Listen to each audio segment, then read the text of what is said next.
ওয়ালাইকুম, সবাই কেমন আছেন? আলহামদুলিল্লাহ আমি ভালো আছি।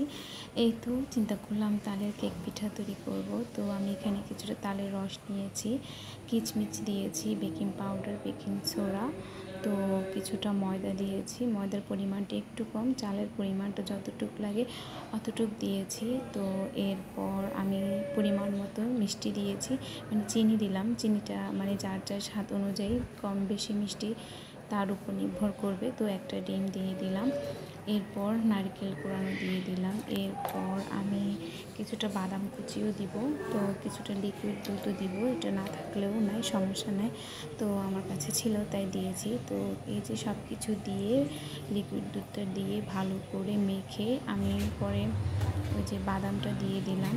এখানে আমি আধা ঘন্টা রেখে দিয়েছি, আধা ঘন্টাও রাখা লাগে না, যেহেতু আমার তালের রসটা একটু ফ্রিজে ছিল তাই আমি চিন্তা করলাম বরফটা ছাড়ার জন্য।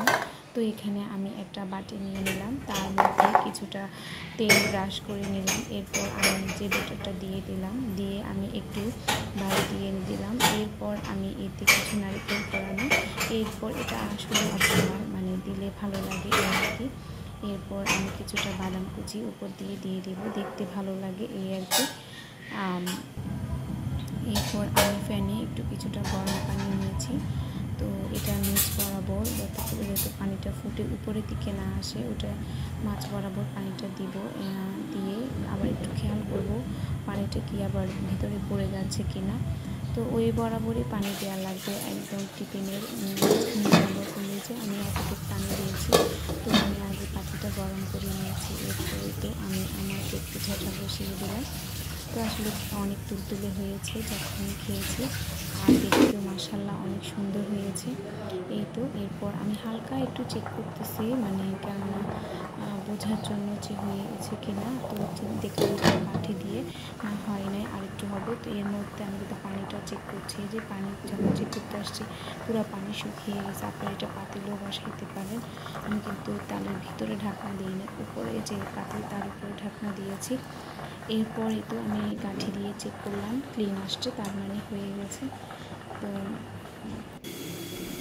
এরপর আমি নামিয়ে নিয়েছি, এই তো খুব সহজে উঠে গেছে।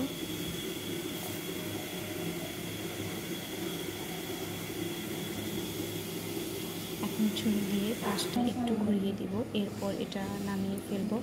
একদম সহজ তুলতুলে, কি বলবো, একদম মানে দেখতে এত সুন্দর হয়েছে, মানে বলার বাহিরে।